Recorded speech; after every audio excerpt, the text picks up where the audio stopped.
Muses. Welcome to Miss Martin Muses, where we muse upon what makes me laugh, makes me cry, makes me happy, makes me sad, or just really ticks me off. Well, today we're talking about something that makes me very happy, and it is The Sword of Shannara. The Sword of Shannara, which is a book by Terry Brooks. And we have been going through chapters 1 through 6, and today we are going through chapters 7, 8, and 9. And once again, we have joining us none other than Princess Rennie. Hey, good morning, Teresa and Stieg. Nice to be here again with you guys. Yay. And all the way from the future, and from a northern hemisphere, it is the one, the only, the Viking himself, Stieg Kenobi. Hello. Hello, how's the future? Gray. No. Okay. Gray, but we're still here though, right? The planet's still here? I'm still here. I don't know about the rest. Oh, okay. All right, fair enough. And we have, as always, our amazing chat. We have Snortopupus Kuber, who is snuffling and saying hello. How is it out there on your iceberg? Let us know. We have Rennie saying hi, saying hello to other critters and other humans. Kelvington, I will be listening, but I'm on the treadmill for the first 30 minutes. Well done indeed. We do encourage exercise here at Miss Smart Muses. I have been riding the waves, and it is a full-time workout. You get the abs, you get the glutes, and lots of other good stuff, because these waves have been brutal over here in the west coast of Florida. We have we got a dog, so we have a polar bear and we have a dog. Woof woof, arf arf, bark bark. To Miss Martin, Stieg, Rennie, and everyone. Keck, hello, thank you for being here. Hyunsu, thank you. So hello to everyone, and hello Jacob Ironside. I've been seeing you around this morning in various chats, and okay, everyone's saying hello, and anyone that will be watching later, or anyone that is lurking, thank you for being here at Miss Martin Muses. Please give a like, share, and a subscribe, and read along with us, because that's what we like to do. We like to give alternatives to the crap that is out there, and it is grade A crap. And so go backwards. Do not support these people that hate your guts and cannibalize what is true, what is good, and what is beautiful. Well, we've got a good day to us from Tyrone, and I am horrendous at an Australian accent, so I won't even try. And Timon, hey, dropping by to leave a like. My nephews are here.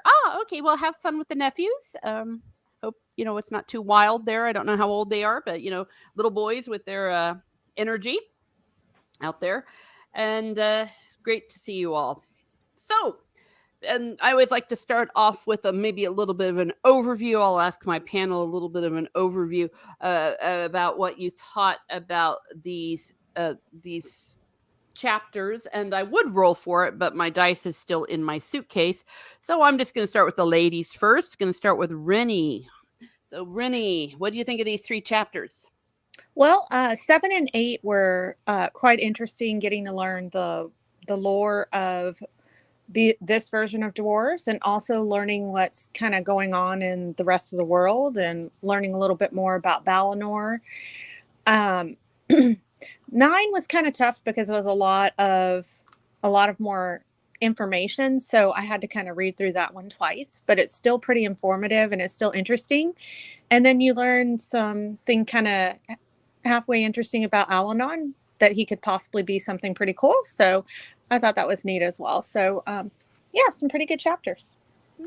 Yeah, but some more exposition, and my personal favorite, but it's necessary, and it does give us the lore. We have Stieg, what do you think?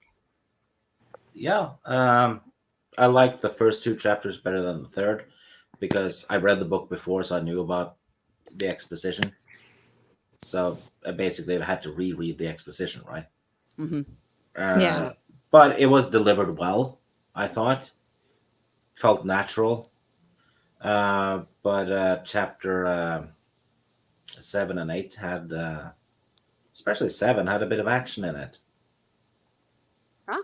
Oh, yes. Chapter. I liked some of the chapter 7. Yeah. Cool. Timon says his twins are 9-year-old boy twins. Wow. Well, yeah, that's a lot of energy. That sounds like hell. I was trying to be a little more polite. Just run them around outside, make them run in circles, get the energy out of them. Hello, Matt G. Yep. Yeah, everything that and Keck. I think I already said hi to Keck. Yeah, thank you. Yeah, and for everything that you both just said, it it's a bit of a wild ride, and I found that there were some genuinely funny moments, I guess, or I don't know. When I say funny, not like ha ha ha funny, but like dang, did he just say that? And I also liked the way it became kind of clear to me that they really were talking about a nuclear holocaust. I think it was maybe hinted at, but in this one, it's like almost on the nose. It's like, yeah, there was a bunch of nuclear bombs that went off. Yeah, it was like right in your face with it. They kept hitting you with it. Yeah, it was like it was a special scientific technology. Yeah. Yeah, and they Terry Brooks has tied this franchise, the Shannara stuff, into his Word and Void trilogy, which is a fantastic trilogy, actually. It's an urban fantasy thing, so they're linked. They're in the same universe. Word and Void leads to Shannara eventually. Oh. And it is done really well. Well, there we are. Jordan Poop says it's a good thing I don't have to deal with human children. My methods would not be approved. I see what you're saying. He's saying a boy and a girl. Oh, well, you said nephews. So that's, I think, where I got confused. But we're not cool. Yeah. You were being unclear, Timon. Oh, you confused the lady. Oh, dear. I'm sitting here trying to be subtle. Hello, ladies, said Sultan Al Fahim. Wow, we got quite the crowd in here. Thank you for everyone being here. Alrighty, well, that's a nice little overview. I want to go ahead and jump right into the chapters. Chapter 7. We start off chapter 7 with, oh my gosh, where's what's his face? Minion. Thank you, Minion. This was a bit of a Lost in Space chapter. Yeah. So I don't know about you, Rennie, but I said to myself, I think we're gonna find Minion again. I didn't think Minion was gone forever. Yeah. No, I agree. First of all, I was like, they better not have gone into all that detail about him just to kill him off, because that's really going to make me mad. Yeah.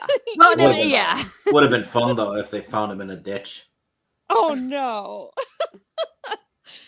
But yeah, so that was my first thought. And I'm like, no, they're not going to get rid of him because he's too interesting of a character. So, yeah. Yeah. Well, I knew he was coming back.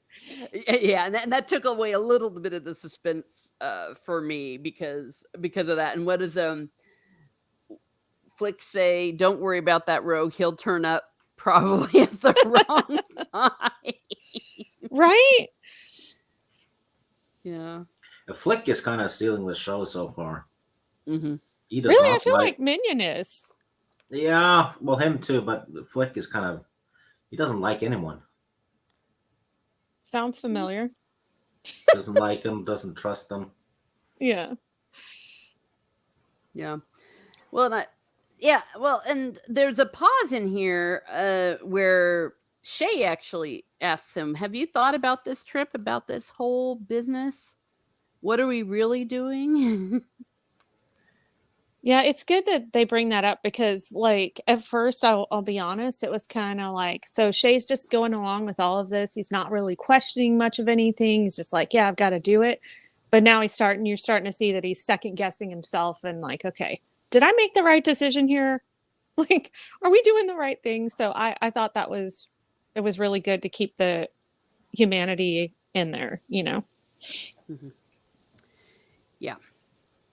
And maybe help us, because sometimes I feel like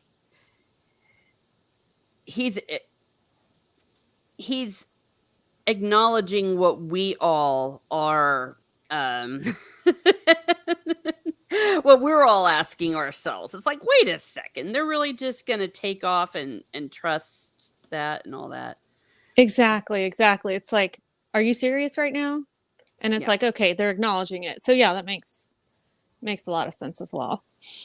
Mhm. Yeah, it's good that they're questioning things, not just blindly accepting, Yeah. which happens quite often in fantasy stories, right? Like, oh yeah, the wizard told us to do this.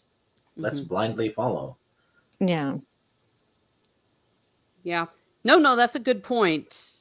I'm trying to set something up here. So I don't know, and they're definitely not really trusting Al-Anon, or not trusting. Maybe that's the wrong word. What does he say about Al-Anon? It's we may be only little people to Al-Anon, but from now on, I don't move without a reason. Maybe so, or maybe not. Oh hell, I don't know. Well, yeah, no, they say something to that effect, which kind of makes you like realize they are a little weary of him. I mean, you just meet the guy. It's not like, in some other books where it's like, okay, I've known this person for a while and they're telling me this. It's like this guy I've never met before in my life tells me my family history and tells me I have to do this stuff and find this relic that I've never heard of before in my life, and he gives me some, or he has a friend give me some elf stones, and I'm just supposed to blindly trust these people without knowing anything about them. So yeah, Okay. it's very different, so I think that's pretty interesting concept, and I think it's good that they question, because like you said, the reader's sitting there going, come on, man. Oh no. you know Pulling a Joe Biden. Come on, man. I know. Uh-oh. Oh dear. I do not have any affiliation with that man. I just want to put that on record. No. Okay, so they wander a little bit, and then we switch over. Oh, they finally get to Coalhaven and Balinor. Well, there's something in between there. Okay. I mean, the skull bearer almost catches them, and then they see a white light Oh yes. moving, Oh. leading the skull bearer away. And yeah, King of the Silver River. Oh shit. Oh, pardon me. Oh gosh. Good grief. My poor ears. Okay, I won't lie. Part of what's happening right now is I'm trying to bring up my notes and it's not bringing it up on my computer. So, so Steve, why don't you tell us about this while I try to fix something here? Well, yeah, they're near the Silver River, which leads to the Rainbow Lake, I think it was. Mm-hmm. And they're talking about a mystical, legendary creature named the King of the Silver River, which they don't believe in that much. Then the skull bearers, one of them starts closing in, and there's nowhere to hide. They can't. It's gonna spot them, but then they start seeing these weird lights that appear, and then attract the attention of the skull bearer. And then the light moves away, and the skull bearer follows. Basically, leads the skull bearer away, and then there is a white light, and they wake up at Coalhaven, which is some ways away, and they don't know what happened. Yes, it's like they're dizzy and stuff, and Yeah, yeah, kind of right. important. It's I like know. you I finally chloroformed them, or I finally what? got my notes. That's why I was I was fracking around with my notes. Oh, got my notes. Yes, it was, Stieg. I am soundly rebuked. I'm sorry, Rennie. What were you saying? I said it's kind of like, maybe, I don't know, the Silver River King or whatever, like, may have chloroformed them so they didn't remember what happened with them. I don't know, but it's kind of like they got roofied after that experience, because then they woke up and they're like, how do we get here, or what happened with this, or so. Are you serious? I'm about ready to say something inappropriate. You're saying they met Bill Cosby? I mean, you never know because they don't remember the experience. They were very tired and dizzy, though. That's right. Oh no. Oh no. I see Oh, them. They're talking about the show in the chat, yeah. which is it's ridiculous. Uh, Actually, they're saying it's 2,000 years since the Holocaust, basically in the show. No, it's actually 3,005, and they still have functioning flashlights in the show and DVD players. They're playing a DVD of Star Trek, and they think Spock is an elf, so they're booing him. Oh my God. So yeah, DVDs don't last for 3,500 years. They don't even last 1 year because they make them to break. Yeah, Pretty and much. that was made by John Favreau, the brilliant mind that's supposed to save Star Wars. The What guy's do you mean? He retarded. did say Star Wars. Yeah, Well, He did a decent job with Iron Man 1 and 2. That's about it, in my opinion. And I liked his character in Friends. mhm. yeah. That's all I think that he did halfway decent at. I don't like anything else he did. And I think he's just doing what he's getting paid to do and doesn't give a shit about anything. Pardon my French. Sorry, Teresa. No, that's what, I'm the one that curses more than anyone else, apparently. Yeah, and I see what you did, Mr. Brown. Yeah, I won't take that trolling. Yeah, well, it's adaptations. Anything that's been made, frankly, since maybe the last Harry Potter movie, just forget it. Yeah. They're not going to be any worth watching. I guess Dune was okay. I've heard, yeah. I can't speak to that, but in general, they just don't. Yeah, no, that's a good point, Teresa. There really hasn't been much as far as decent entertainment. Now, I haven't watched the Minions movie yet, so I could be wrong, but Oh God. don't hate. I really love the little minions, but yeah, there really hasn't been much in the last 10 years, Yeah, once they started wokeifying, well, maybe I guess the mocking, whatever you call it, the Hunger Mockingjay. Games. Yeah, that actually Yeah. was a faithful adaptation of the work. I think that Yeah. was right before everything started going woke. Yeah, it was a pretty faithful one, to be honest. Mhm. Yeah, you make a good point. Yeah, before they decided to have to change everything because, reasons. All right. Well, all right. So they have pleasant dreams after being roofied, and they wake up to find Balinor. Yeah. So where I skipped to the end, but now I have it here, and we have dwarves. We have dwarves. Yes, we do, Precious. Yay. Yeah. Alrighty, so we go ahead. Meanwhile, Leah travels toward the Silver River where he sees signs of 2 travelers. Dun dun dun. Yeah. And they're singing just for you, Steeg. Yeah, yay. Uh-huh. His favorite part. Yeah. Yeah, so we knew he wasn't dead. Yeah, and then we get kind of all mythological on us. There's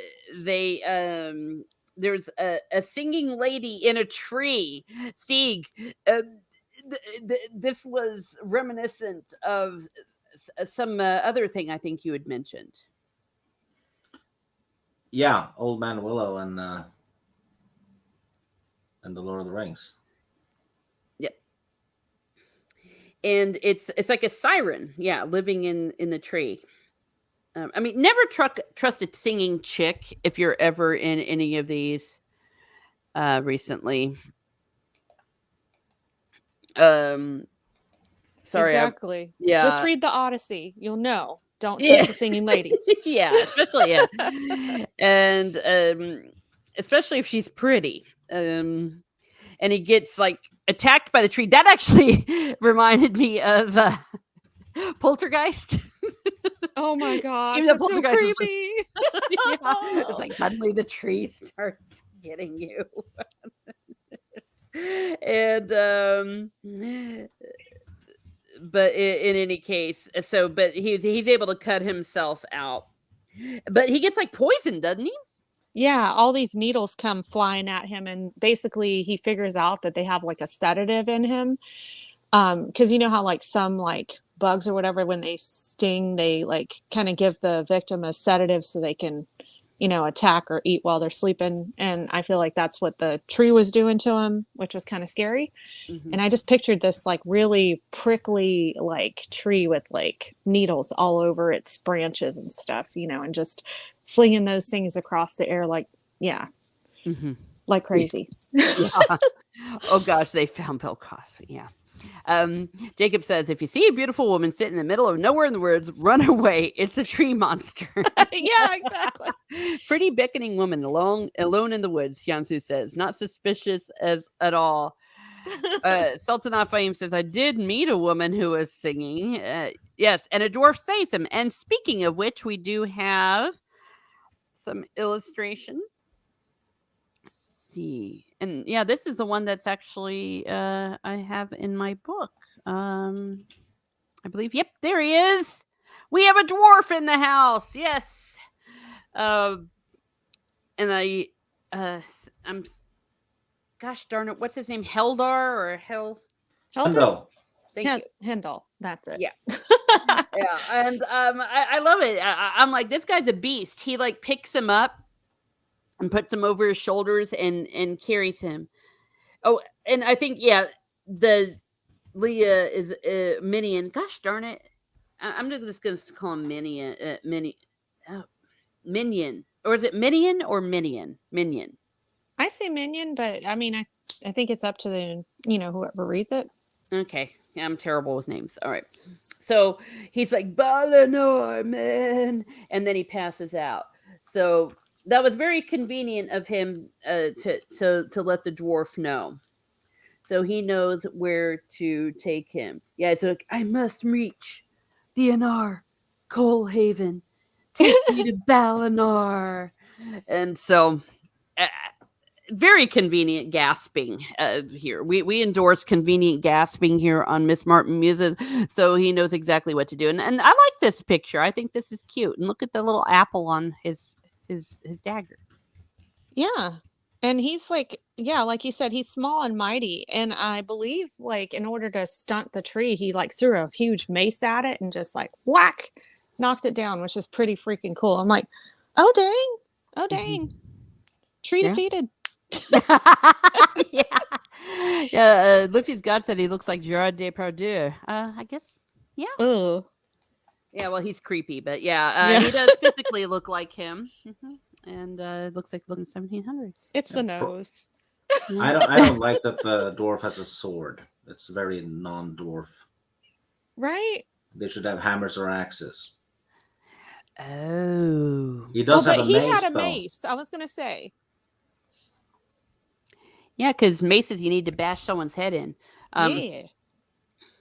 Yeah, we endorse maces here at Miss Martin. There's a lot of people that really need it, to be honest. Agreed. Okay, there you go. I'm canceled. I can never be and run for public office. All right. Before we move on to chapter 8, anything burning within you that you need to say about this? Actually, that sounded wrong. I meant like. Do you have any burning desires after this chapter, Rennie? Well, not so much that, but I did like Hindle in this chapter. I was like, oh, this dude is tough, and I thought it was pretty interesting. But yeah, as soon as I started reading about the girl that was singing and beckoning to Minion, I was like, oh, come on, dude, this is not going to end well. Yeah, for but it went anyways, yeah. So it was just kind of funny, but yeah, the beginning of it was like, okay, well, are these guys going to be okay? And then the skull bearer, got thwarted, and then it's like, okay, so where's Minion? And then next thing you know, it talks about him and his struggles. So it was pretty cool. I really enjoyed it, but I think the thing I enjoyed the most was the introduction to Hindle.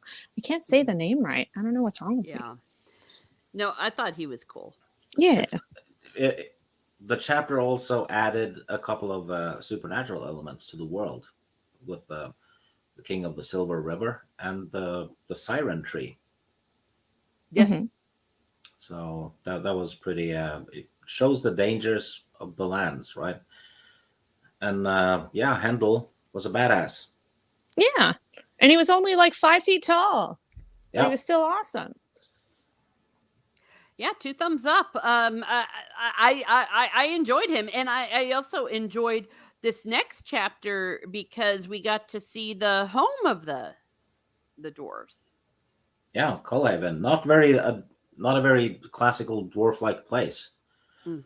It's like a kind of like a town with big gardens and Yeah. and- Like and the- flowers of every color or something like that. yeah, in the forest. They're not living inside a mountain in this franchise. Yeah. And they're happy. They're not cranky. You notice how like a lot of dwarves are cranky? These are really happy people that want to help other people and really enjoy interactions. I thought that was cool. Usually,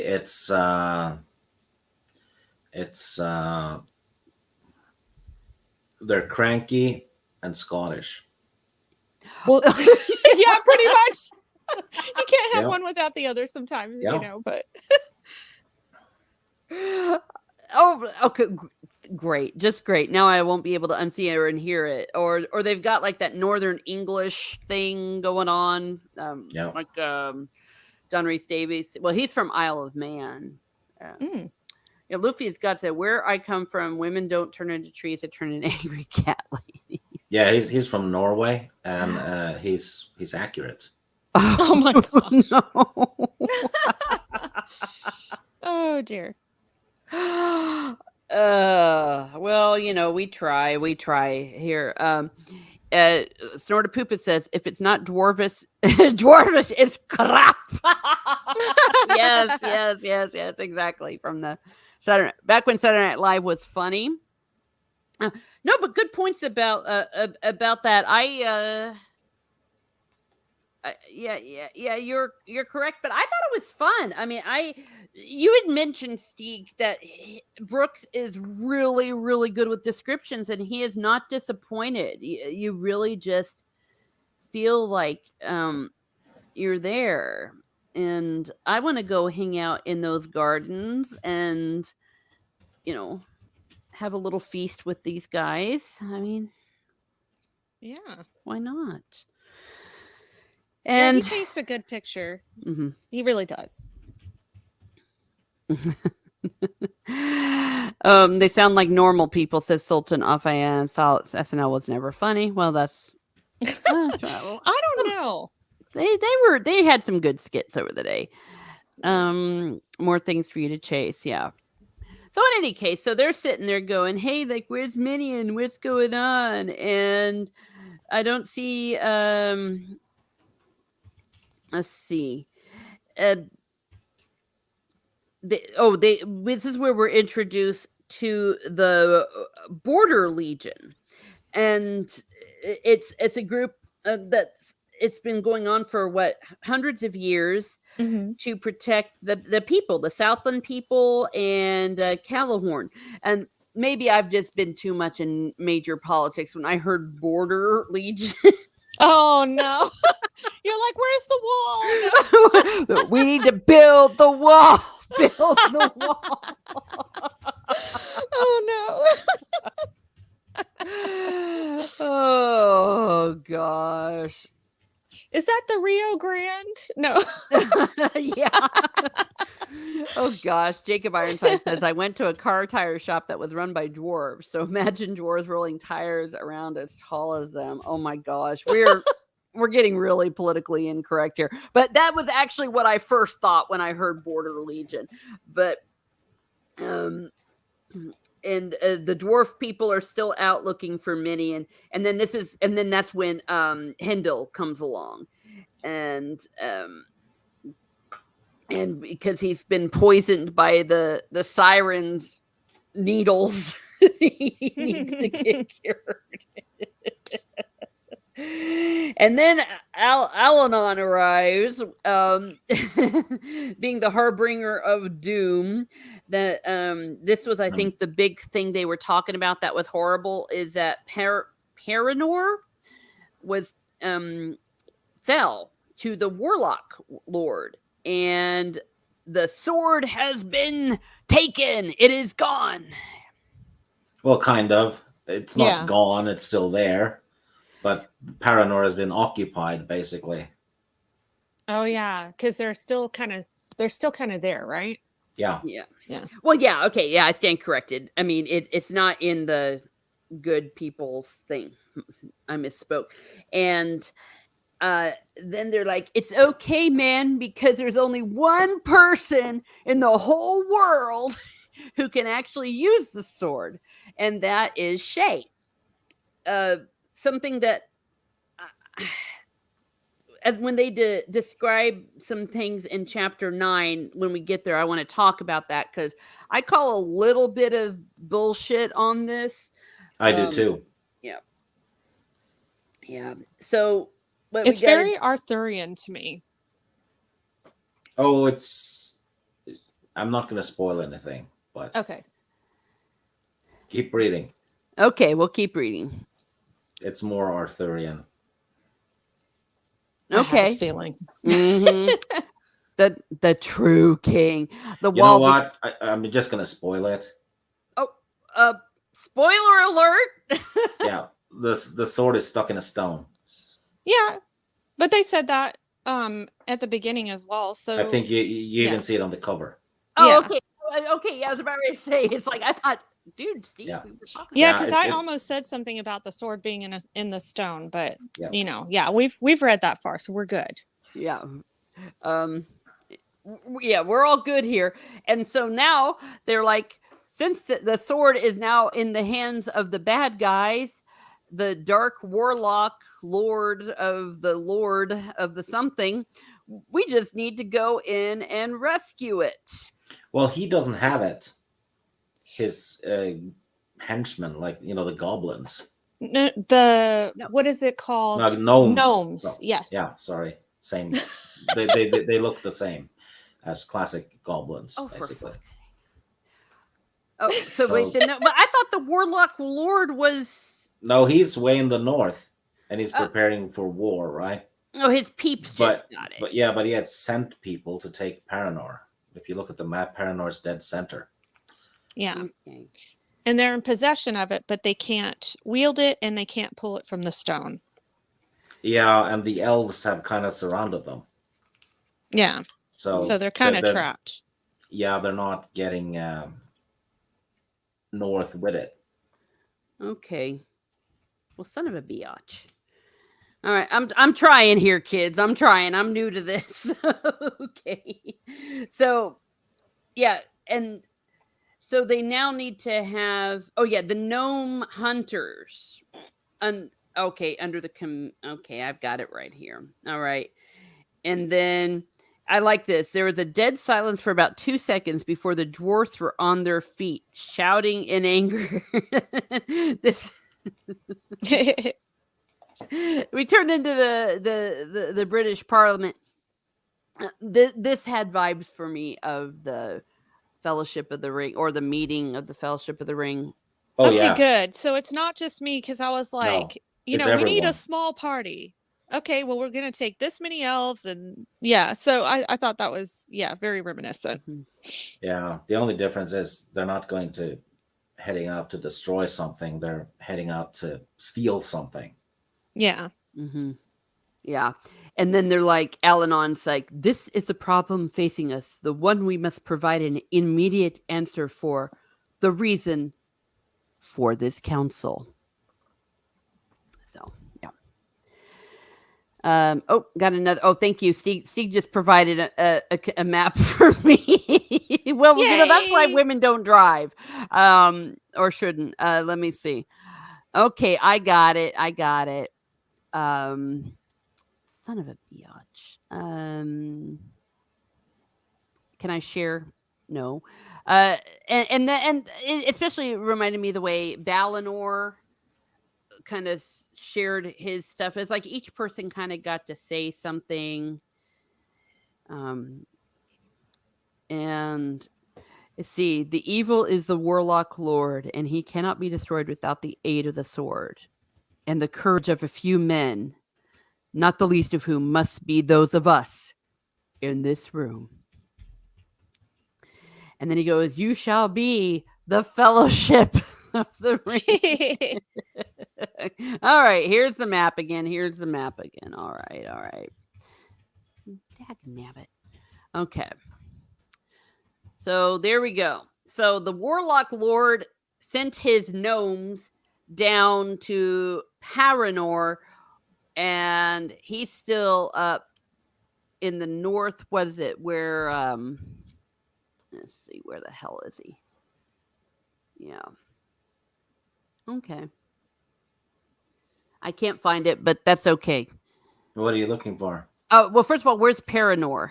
Yeah. To the left. To the left. There it is. The druid. Oh, you went past it. It's the big castle thing in the middle of the forest. This one Okay. here? Yeah. No. No. Here? It's like encircled by trees. What it says. Well, I am reading it, so it doesn't say it. Up towards the right. Straight up. Here? There you go. Yay! Notice it says Paranor. That's where it is. That's where Paranor is. Thank you. Let's see. Let me Also zoom. says the Druid's Keep for to make it even easier. Oh, okay. We see. This is why I have a navigator. See, my map doesn't look like that, but I have two. I have a North and Southland and then an Eastland one, but mine doesn't look that good. I think this one might be fan made. Well, it's good though. It's very better. easy to see compared to what I've got. Yeah. Yeah. Okay. So they're in. Well, I can't see it now because there's a message. Oh yeah, the Fellowship of the Sword. Yeah, because they're at Colhaven, which is southeast. Here it is. Yep. So they have to go all the way up to the Druid's Keep. Okay. Across the candy cane forest. And the yellow brick road. River. Yeah.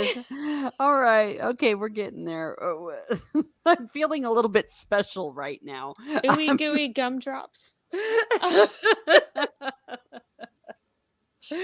Okay. So now I'm imagining, does this mean when they go up there, there's going to be like a gnome fight? No, they're going to eat gnome-made meals. Oh. Because they're far from gnome. They're actually going into no man's land. Oh darn. Yeah. Okay, and then here it is. Yeah, Elvatine and his elven warriors were given the task of securing the druid. Eventine. Oh, Eventine. Was played by John Rhys Davies in the show. Oh. Yeah, he got to play an elf, and he when he was revealed on a panel at some con, he said, "Orlando Bloom, eat your heart out." Oh, nice. he gets to be an elf too. Well, they had a friendly little rivalry on the Lord of the Rings set, which I thought was really cute. Yeah. The show was a train wreck, though. Yeah. Well, I guess there's one good thing to come out of the TV show from what I've heard. And then they give some explanation about how they're surrounding he was conveniently not at Paranor. So when it was taken, and so the elves still hold the southern stretch of the Strehelheim north of the fortress. Yeah. Strehelheim Plains, right north. Mm-hmm. Okay, and so they're saying, well, maybe he doesn't know the Warlock Lord doesn't know that they're coming because maybe he doesn't think that there's anyone alive. Yeah, and he might not even be aware that they have taken the sword, that they have it, because there's been no communication, right? Yeah. Good point. Yes. Wait. I'm not sure why you're saying watermelon in the chat, but I love watermelon. Yeah. Ooh, yes. We like food here at Miss Martin Music, so the watermelon is free to eat. Maybe that, and it also mirrored the friendly rivalry. Okay, so we got this here. This is some difficult chapters, at least for me as a first time reader, and kind of going through this because there's lots of information, and I'm still this is not my world. These are not my people. Yeah, I'm a novice too, so for me it's like I kind of have to read them twice, and like chapter 9 I had to read through it like 3 times. Oh So I was my. like, that's too much information. Yeah, I listened to it twice. Oh gosh, you win. And see what they. Then this is where they all start adding people. It's like they're going to take 2 elven cousins. Valinor pledges his sword, and someone else says his axe, and then no, and then there's a moment with Minion. He goes, I think I'd better go. And then Alanon says, well, what can you offer? And Alanon is being a little bit, I don't know about this. And then Minion says, why should I answer to you? I love that. I laughed my ass off of that Yes, scene. that was he stole the show because he's basically, imagine someone saying that to Gandalf or something. You'd be like, excuse me? Yeah, he just sits there, looks at him, and says it. Yeah. Why should I loved answer it. to you? Which is an excellent question as well. Yeah. Because even though he's probably very powerful and all that, doesn't mean you have to answer to him. Yeah.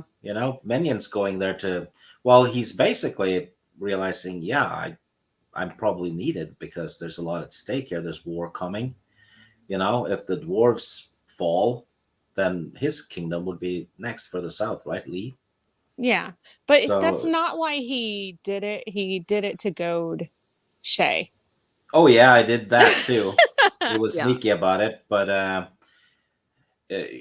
Minion was going to go though. Yeah. Yeah. But he did it the way he did it to get Shay to go. Yeah. And I Manipulated his thought friend. Yeah. Yeah.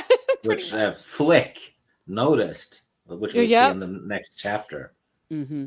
But I do like how bold what he said was by the way everyone responded. Like Valinor is like stepped one pace back in shock, and they're all like looking. Flick, whose flushed face had gone pale. I picture somebody in there clutching pearls when I read that. Going, yeah. Oh yes. And then Shay goes, my special skill appears to be that I was born in the wrong family, but I better see this matter through. Flick and I, Midian too, will go to Paranor. And then he goes, though I do not know the way. Yeah. No, that's a Lord of the Rings, or definitely in the movie. It makes me wonder because some of the things that laid out in the Peter Jackson movie weren't necessarily in the book, The Fellowship of the Ring, but I'm thinking maybe he's read some Terry Brooks because some of these beats are more film based rather than Tolkien book based that were in the movie. yeah. Because a lot of the stuff I thought I remembered from the books when we read The Lord of the Rings was actually from the movies. Mm-hmm. Yeah, no, that's an easy mistake to make. Absolutely. Yeah. Especially, well, because things that you see, they get stuck in your head. And I like the way that Minion did have a sigh of relief, but he also silently congratulated himself. Yeah. It would just make me thinking, you know what? I think I like Minion. Yeah, same here. I just realized what I did. Yeah, every time Teresa likes someone, that character dies. Yeah, I was about to say, I take it back. I take it It back. literally Dang it, happened Teresa. when she was reading. I'm not going to spoil which characters it was though, but she was Yeah. reading Raymond Feist books. And she Mm. was like, "Oh yeah, all my 3 favorite characters are in this book. This is going to be great." And I'm thinking, all of them die in this book. And then the same thing happened with Dragonlance. Yeah, she listed up 2 characters, and yeah, I think these 2 are my favorites. And I'm thinking, yeah, those are the only 2 that die. That sucks. Oh man. Yeah, So I was just sitting there going, "Motherfucker!" Literally, Oh my gosh. it's like 5 out of 5, right? Yeah. Yeah. So I just realized I just doomed Minion to death, but well, hopefully I'll break my killing streak.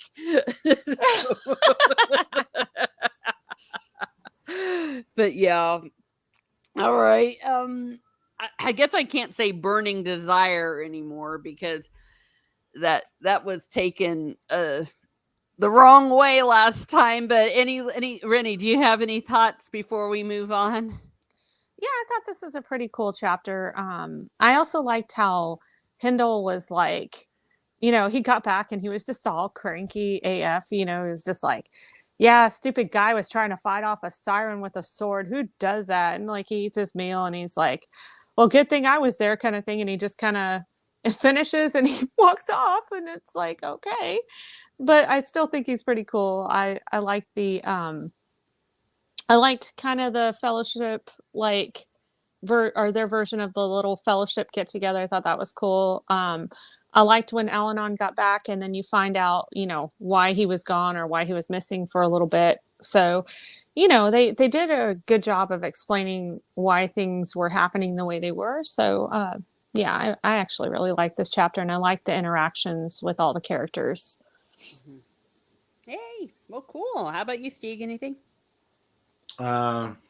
That's what Rennie said. The characters are very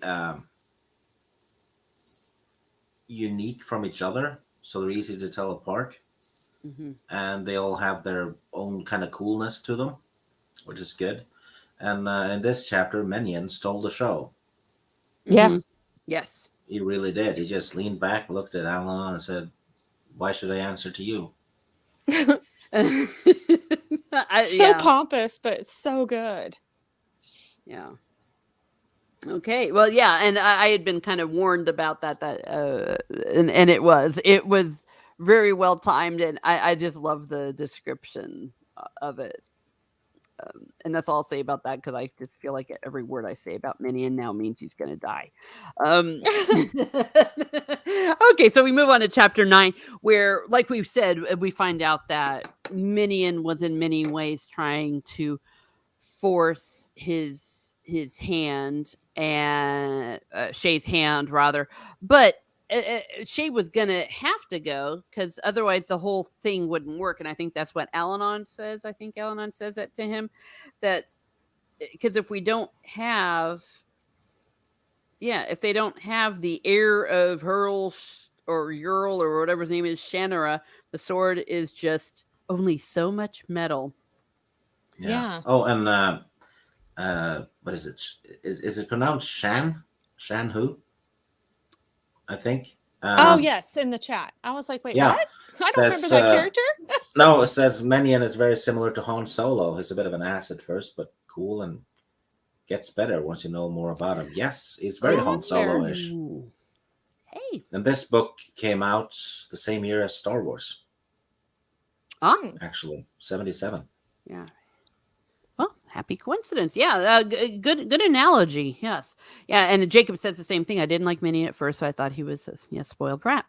Jacob says, and my Gatling gun called Old Painless. Someone's been watching Predator. Okay, thank you, because I'm like, I've only seen it once. Um, so yeah, it was gonna have to happen anyways, as they point out. And then they ask him, "Hey, dude, what do you know about Al-Anon?"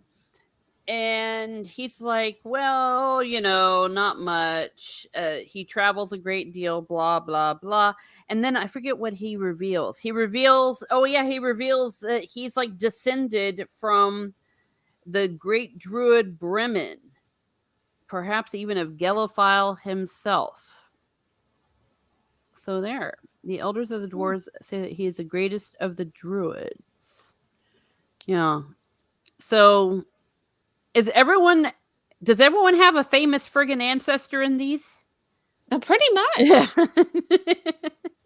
Pretty much. And we find out that Balinor is a prince as well. I left that out, which, yeah, Oh, did not know until these chapters, which is kind of cool. yeah. It says, "My family and I have not been on very good terms lately." And they asked him to accompany me. Yeah. So, it says, everyone is special. That's right. Yeah, because we've got two princes and then a lost heir, and then, like, yeah, got quite a few special people, and then a potential druid, and yeah, got some interesting folks. The druids in the Shannara books are a bit like Jedi without the sword. Okay. They're all about protecting the world rather than in individual kingdoms, right? Mm-hmm. They're neutral in a Oh. sense, but all about preserving life and people. Well, there we are. Oh my goodness, Jacob Ironside has an ancestor that fought Indians with Daniel Boone. Is that it? I don't know which Daniel it was. Yeah, what you said, Steve. Yeah, I understand that these are different kind of streams for me because I'm juggling, like I've got the book in one hand, I got my notes in another hand, and watching the chat and stuff, and I'm just loving this. This is some really good stuff. And then I love the way that it's like they I just know what's coming when Al-Anon just goes, "The time has come for you to learn the full story behind the sword of Shannara, to learn the history of the races as only I know it to be." And I'm like, "Oh fuck." Here we go. Yeah. Time to absorb information. Yes, I know. It's like, here comes the lecture. The exposition is coming like a freight train and it's gonna hit me.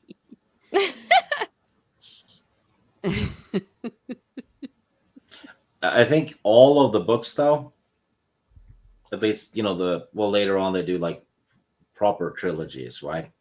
Where it's all kind of like the Lord of the Rings. You have to keep reading, but all of them in book one tend to have the exposition. This is why you're going on this very important quest. It's a pattern in these books. There's always a quest. Yeah. And if they screw up, everyone's dead. Yeah. So you must pay attention. I will only say this once. Yeah, exactly. That's from a low. And then when he goes, "A very long time ago," I'm like, "Once upon a time," or in a galaxy far, far away. That is classic fantasy, though. A long time ago, right? Ever notice that in every fantasy something happened a long time ago, and it's biting people in the ass? It's Pretty in every much. damn one almost. Yeah. Even in Game of Thrones, really. With the White Walkers and stuff like that. Yeah, you are correct. We'll all be damned. The only one who doesn't do it is Feist, at least at first. Yeah, unless there's something I need to learn about it. You will in a few books. Yeah. Yeah. Well, and I mean, modern fantasy. This is our fairy tales for today. Yeah. which is why it is such a travesty when some dumbass who thinks, I can just do whatever I want with it and paint however I want. And it's like, no, these are someone else's lore, someone else's myth rather. Intellectual property. Yes, imagine that. It's like Kellington has an interesting comment. Sorry, Teresa. Oh no problem. I'll go ahead and put that up. Yeah, he said something about I didn't realize that because I didn't watch a whole lot of Star Trek, but I believe that's correct. Oh yeah, all Star Trek is told in the past by captains log inferring the events you're watching. Oh my gosh! And I've watched Star Trek forever. Yes. I feel dumb because I used to, my mom used to have us watch it when I was a kid and, the original series, and I never thought of that, So, good point. Yeah, like a diary. Yeah. Yeah. Yeah. Snortapoopa says, because fantasy epics that begin with just last week tend to be a letdown. Yep. Well, I mean, we haven't had any of those yet, so you don't know. No, just kidding. That's true. Yeah. Well, and then, okay. What Alanon then says, and then this is where I'm like, yes, this is pretty obviously a nuclear holocaust, because they had science of physical power, and they had this big great war. Then suddenly, so that only a few know what happened, the entire world was enveloped in a series of retaliatory attacks by different countries. And all very scientifically planned and executed in the matter of minutes. The science of thousands of years, learning of centuries, culminated in almost total destruction of life.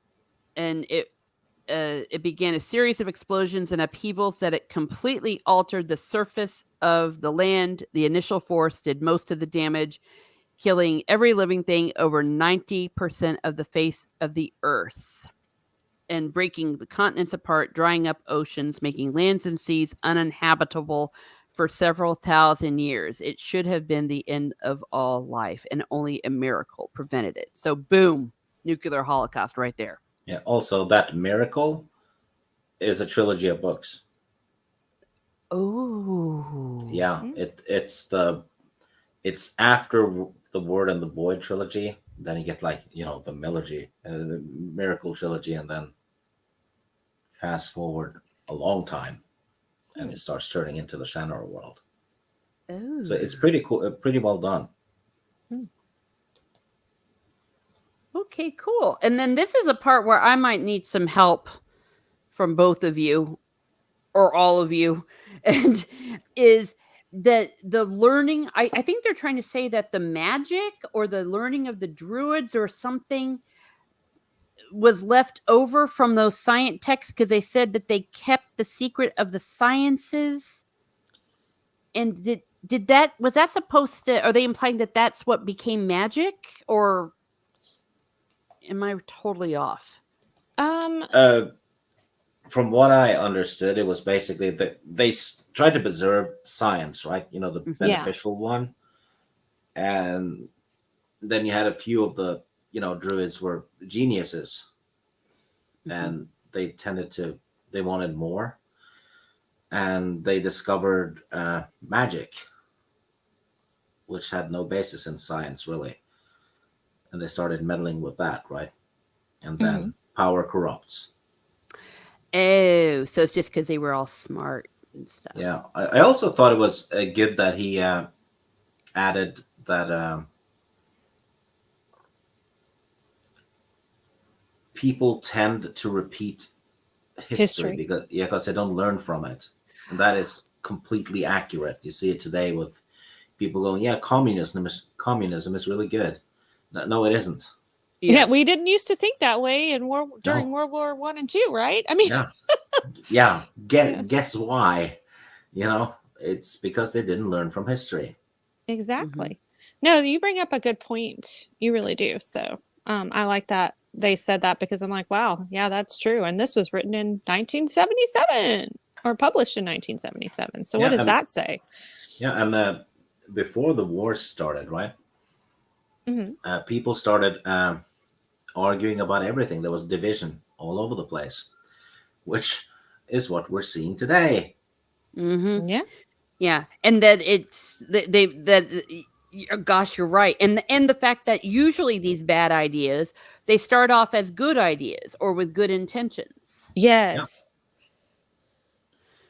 but then human nature takes over, and ambition, and as they say, with the first war of the races, and they want to have dominion, and Well, and I got out of it too. I don't know if you guys got this, but like basically all of the races seem to be derived from human beings, right? yeah, Mhm. except the elves, Yeah, which were except for the also elves. there. Yeah, you're right. And I just thought that was kind of an interesting thing. So are they saying because of some of the nuclear waste it created some of these creatures? Or is it saying because of the way that certain humans or pockets of humans lived, that's how they came out? I was very It's unsure. I didn't both. know. It's Okay. both. Yeah. So you're right on both accounts. Okay, because I wasn't really sure. I was like, well, I wonder what this is supposed to mean on that front. So Yeah, it's yeah, basically humans that survived split off into different directions, right? yeah.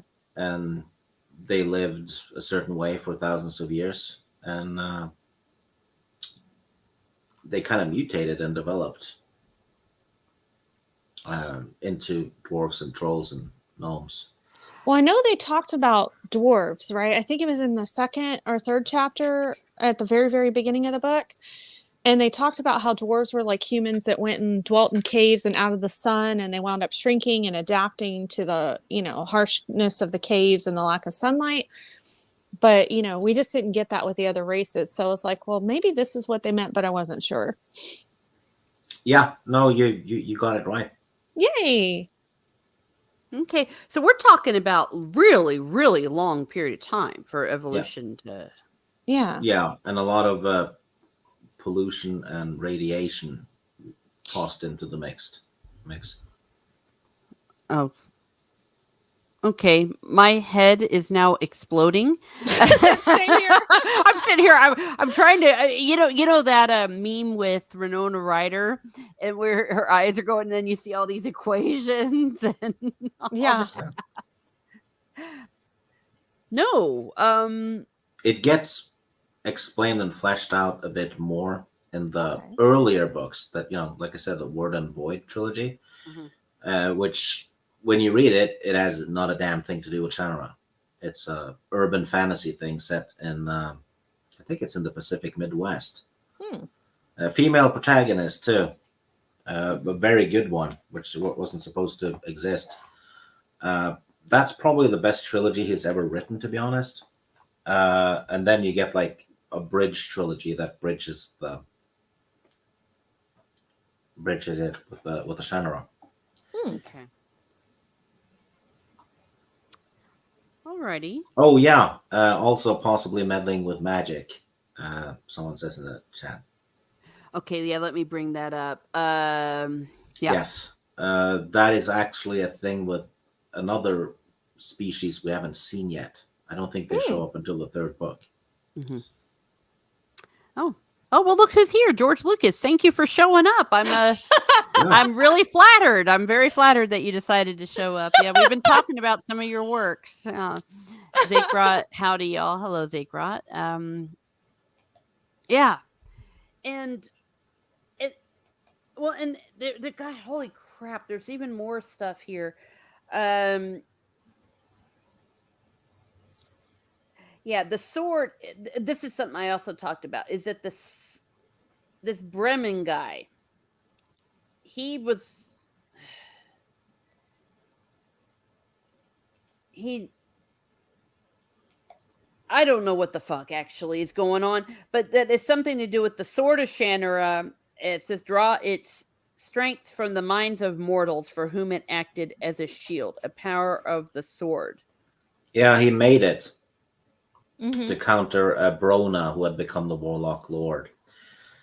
So Bremen was one of the few surviving druids after the druids got killed off, and he teamed up with Gerald Shannara basically, and Bremen made the sword and gave it to him, and they thought they had defeated the Warlock Lord with it.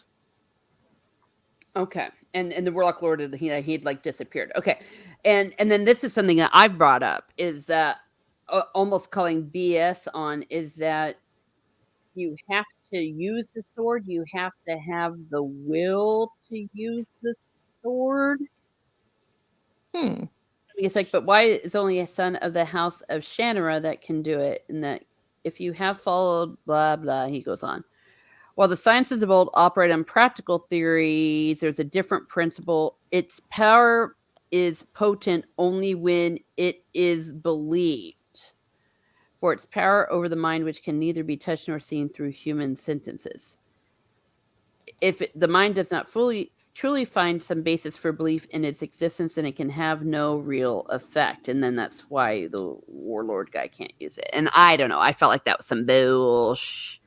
It sounds very thin, and I think there is a plot hole in it because basically someone who is related to Gerald Shannara has to use it with a certain conviction. You need to truly believe that you have the right to use it, right? Because of the bloodline. But all he had to do then was take another elf and lie to him and say, hey, you're the descendant of Gerald Shannara. You should use the sword. So you don't really need Shay if you could do that. You know? Yeah.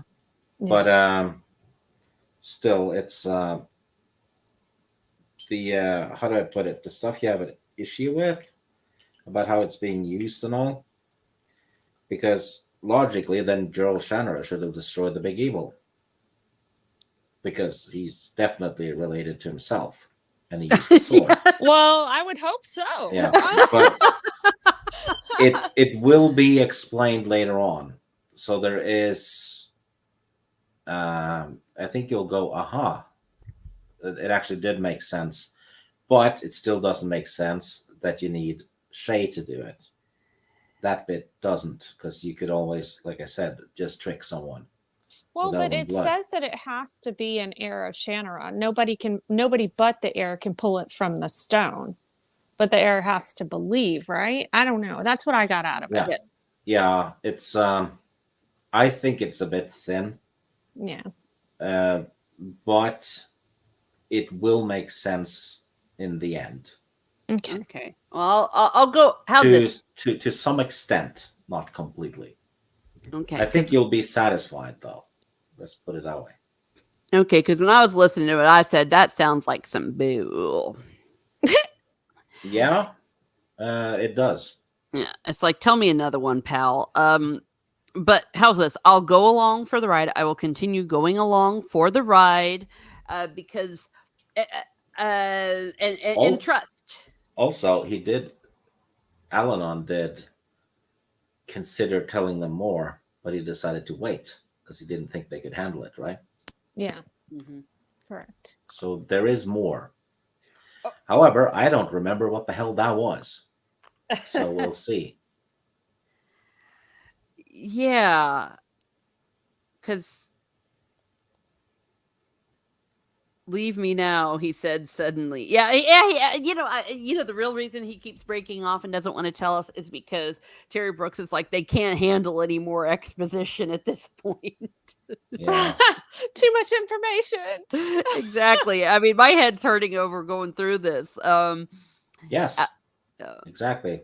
Yeah. Shansu says Alanon does say there's more to its knowledge about this, but won't say more because it will mess with their. Well, speaking of, didn't we? Yeah, we just said so. Yeah, trust me, my mind is definitely messed with.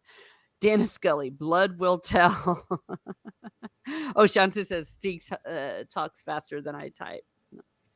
Yeah. Oh, I on Twitter I blocked Dana Scully because I thought it was a bot because I was getting a lot of bots. So I fixed it. I'm sorry about that. I thought you were a bot. Oh. Well, there you go. Rectified.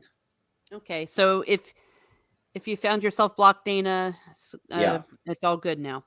Yeah. I thought it was a bot. Sorry. Yeah. It's happened a couple of times. Yeah. Unfortunately, Yeah. bots and bad actors take away a lot of the fun. And well, I once blocked someone actually really who I had a pretty good YouTube relationship with, and it was like, what did I do? And I'm like, you didn't do any. And I had accidentally blocked because I was blocking a bunch of bots, and I accidentally did that.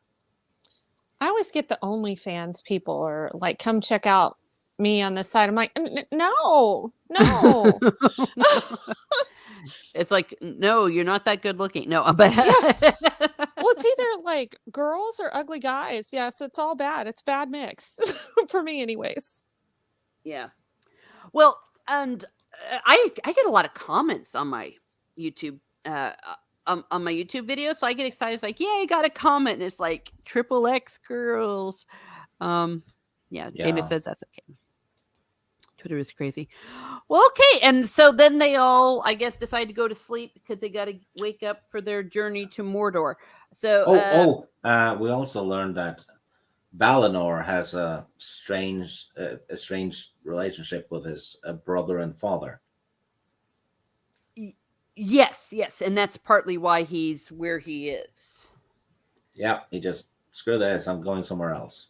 Yeah. This will be fleshed out quite a bit too. Mm-hmm. Well, cool. Well, yeah. I like the way the chapter ends. Sleep while you can. We leave this haven at sunrise for the halls of Paranor. I mean, oh my gosh, that was a little on the nose. I kind of laughed. It's like, yeah.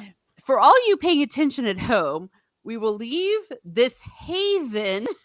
So we're leaving the haven, and we're going to go to the halls of Paranor. Yeah. Kick 44 says, I hid someone accidentally once. I didn't know how to fix it. Oh. Yeah, I'm not sure about that. Especially, on YouTube. I think that's something like that the person who runs the channel has. One of the few times I actually did modding on a channel, I actually, someone was misbehaving and I was supposed to time them out. Right? Mm-hmm. But I wasn't sure how to do that, so I banned them. Oops. It was like, the person got pissed and did a stream about it. And I was like, I thought I timed you out. Sorry. Yeah. I'm just a shit mod. It's okay. It's all right. Though I love it. People make videos about things instead of talking to people. And especially when it's someone you don't even know, and you're like, I don't even know who you are. I really wasn't trying to diss you. But yeah. But I digress. Let's go ahead and let's kind of wrap up, summarize. I'm gonna start with you, Rennie, again this time. Like everything we've learned, either in these 3 chapters or all the way up to this point. We have 9 chapters so far into the work. What are your thoughts? Well, so far so good. Like you, I'm a novice to this book or this series. It started off a little bit slow for me, but then it got more and more interesting as we went along. And it's got that kind of, I don't know if I want to say like that classic thing, but it's just like where someone finds out that they're, they have that Harry Potter moment. You're a wizard, Harry. It's like, oh no, you're an heir of someone really important and someone really special, and only you can do this. That's kind of Shay's thing. So, you have that element to it, but you also have the people that surround him being very different. And, whereas, we were talking about at first, it seemed like Shay was just kind of going blindly into this. Now he's starting to question, okay, well, hold on a minute. Now that I've actually had some time to think, and I think that's a good thing, and I also like the element of, this isn't, a long time ago or back in the day, this is like, so after the earth has pretty much been destroyed from a nuclear holocaust, this is what remains, or this is what's happened about 3,000 years after the fact. It's So I actually thought that was cool. futuristic. Yeah. So instead of way back then, this is way up ahead of, or after, World War whatever. So I think that's interesting, and I think it's really cool that pretty much everyone but the elves are derived from human beings. And I think that's an interesting concept, because I was like, well, where did these beings come from other than, they can't just magically get created through particles in the air. So, they're mutated humans. So I think that's an interesting concept. It's, kind of like, not to relate it too much to Lord of the Rings, but, elves used to be orcs, in the Lord of the Rings books, and, Well, the Melkor. other way, Orcs the other way, used to be. the other way Or around. I'm sorry, wrong order. Orcs used to be elves, and Melkor tortured them, and basically mutilated them to make them what they are now. So this is kind of a similar element, except for maybe not necessarily someone personally doing it. This is just the product of the elements, so to speak. So I thought that was kind of an interesting interesting way to derive the races, as well as it's weird, right? So we're in the future, but it's like we've gone in the past technology wise. So it's very, I don't know, I find it to be a very interesting concept, and so far so good. Like you, I really like Minion, but I've always liked him from the start. And I like Flick as well, but I also like Hendel. They seem to be very interesting characters. So Al-Anon, jury's still out for me, because I'm not sure. I think he's a good guy, but at the same time, he's got some very, like, not necessarily nefarious, but just some devious characteristics. So I'm curious to learn more about him, as well as the history of, how everything came to be what it was. Yeah, he's a little shady. Yeah, he got some stuff to hide. You know what I mean? There's something we don't know. So curious to find out what that is. Well, couldn't have said it better myself. How about you, Steve? Yeah, same as Rennie. And a Balinor will get fleshed out more too. He's very important, so maybe you'll like him as well. But I mean, so far, Minion and Flick are stealing the show. I agree. yeah. So I like Holgar or Hendel? Hendel. Thank Hendel. I do like Balinor as well. But we just don't know enough about him for me to be like, oh, he's one of my faves. But I think he's pretty intriguing. Oh, there's women folk showing up later too. Oh yeah, because oh my gosh, where are the women? I need to see myself in the characters. Actually, if you think about it, there hasn't been a single woman in the book yet. Mm-mm. None. I don't have any like representation. Well, hold on, Steve. They did faintly mention Shay's mother. Yeah, but she wasn't on. Well, the Siren Tree. Oh yeah, there you go. Yeah, the only female in the story so far got smashed by a mace. Oh no. Well. Oh, hello there. I think I already highlighted you. Subhuman84. Always great to see you. How are things out there on the road? Yeah, man, he's got a busy schedule. Yeah. Well, okay then. Well, I'm a happy little camper, and I think the next chapter. Well, we know that they're the Fellowship. Or do they give themselves a name? No, I don't think so. But yes, this book is very similar to The Lord of the Rings in terms of plot points. It is. Yeah. I know that in the Dragonlance books, they had a group of people and they called it the Companions. Yeah. Yeah. Oh, he's heading to Florida. Hey, come wave at me. Yeah. I've been riding the waves here. Yes. Super fun show. Well, thank you, Kelvington. I appreciate you being here. Yeah, and stumbling through the book, or rather, I'm stumbling through the book and the discussion and getting this together. These really are It's good fantasy, and I like the way it keeps my brain working and discovering new things. Yeah, and all of the Lord of the Rings references or similarities stop after this book, Hmm. and there's nothing in the next 40 books. So it's it's a one-off thing. Yeah. And Well, Terry Brooks owned it. He said, "Yes, it is absolutely too close to the Lord of the Rings." mhm, And when he does that, he gets a pass from for me because yeah. he admitted it. Yeah. Like now, if he had said, nah, dude, like instead of saying I said a, and it's like, bro, Yeah, Hmm. just own it. So he yeah, owned it. You got to and he did, respect that. and he didn't attack people for it, Yeah. and he's gotten a lot of shit. Yeah. Well, and it's the difference between being an arrogant ass. I mean, like you Yeah. said, he owned it, and he's made enough other books. As you, yeah, Yeah. it just is what it I, is.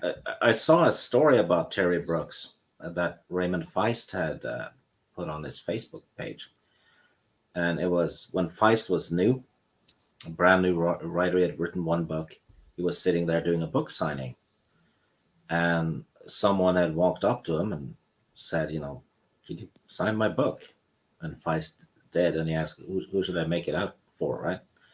And the guy said, "Terry Brooks," and Feist was like, "Shit," because Brooks was big at that point. Hmm.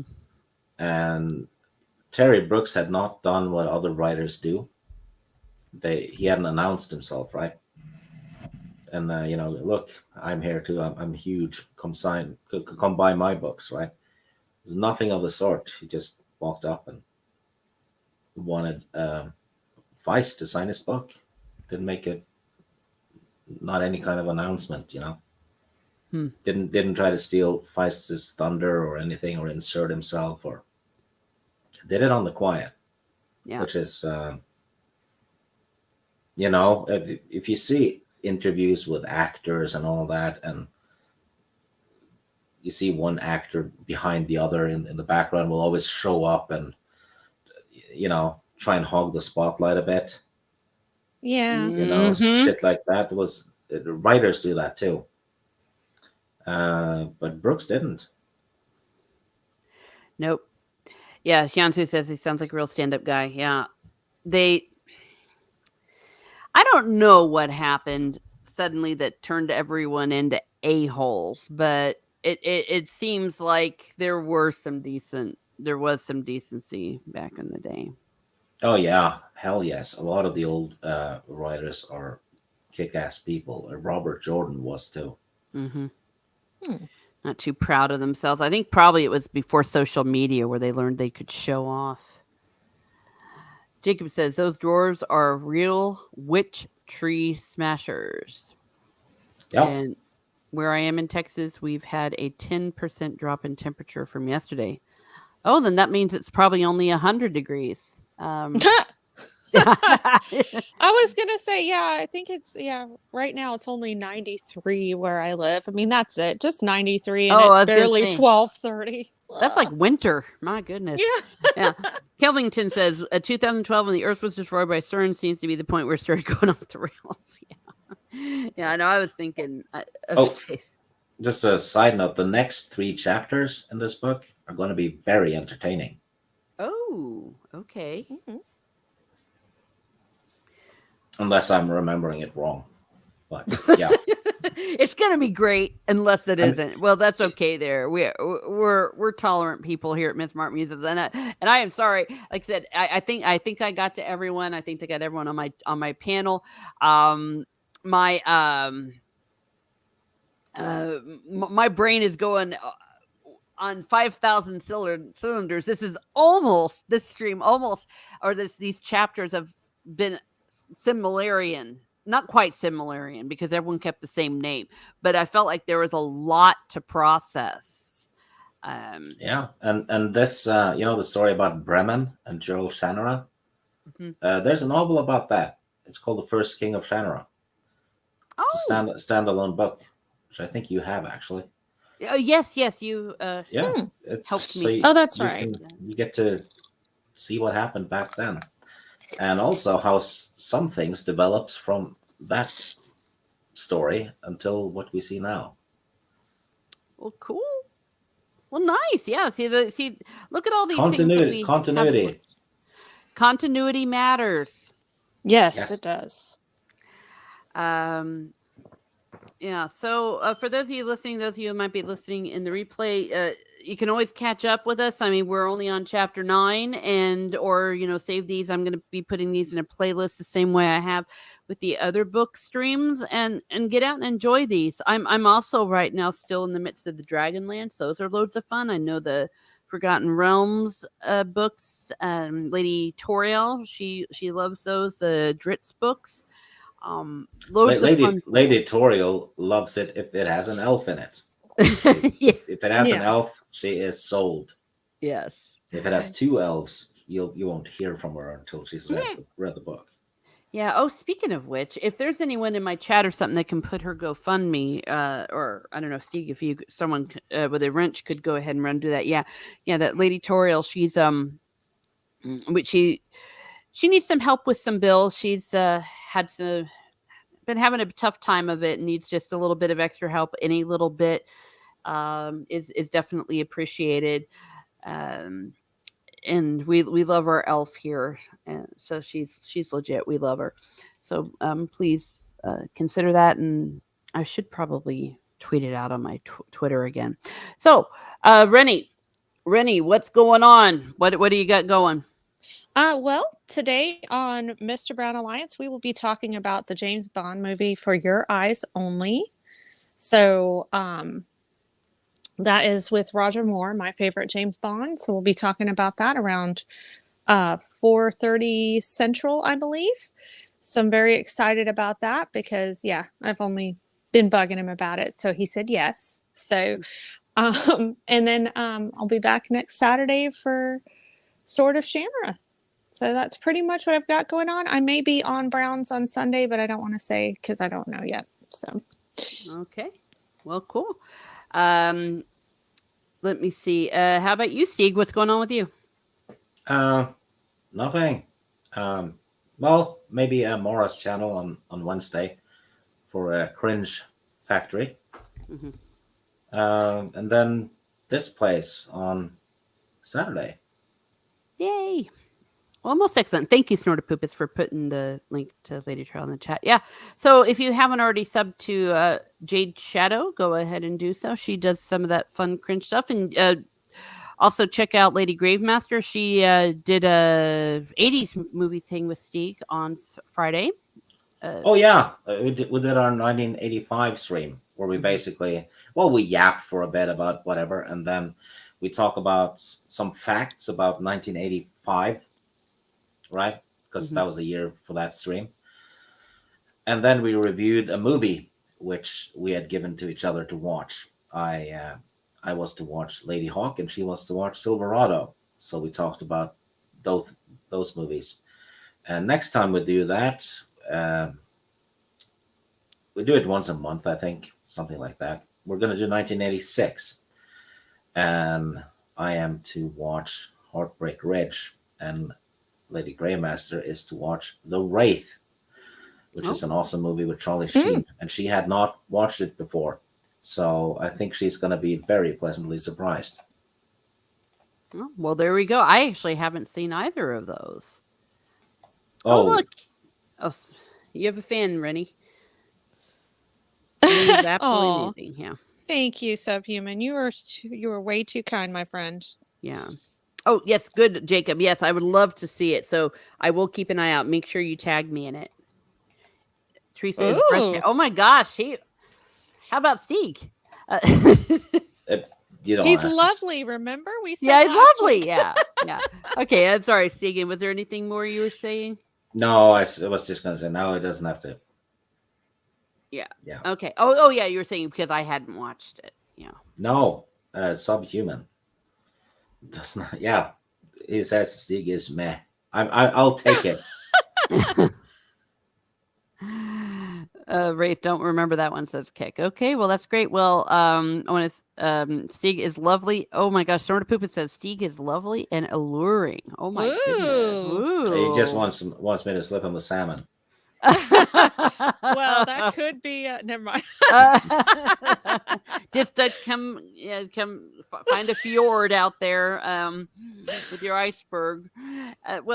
Thank you everyone for being here. Thank you, Steve. Thank you, Rennie. Thank you everyone in the chat. Subhuman, John Sue, Jacob Ironside, Subhuman, Kick 44, Snort Poopus. I always feel terrible if I don't get anyone. Deef, Kelvington, you've been here. Luffy is God. Great conversation, Dana Scully. If I missed you, it's not intentional. I do appreciate each and every one of you. Please like, share, and subscribe. And remember, you don't have to watch crap. You don't have to read crap. Find good stuff. And don't support people that hate you. So have a great day, everyone. Have a great day. And be certain, if you create a magic sword, make sure that there's at least one person besides some obscure ancestor that can make it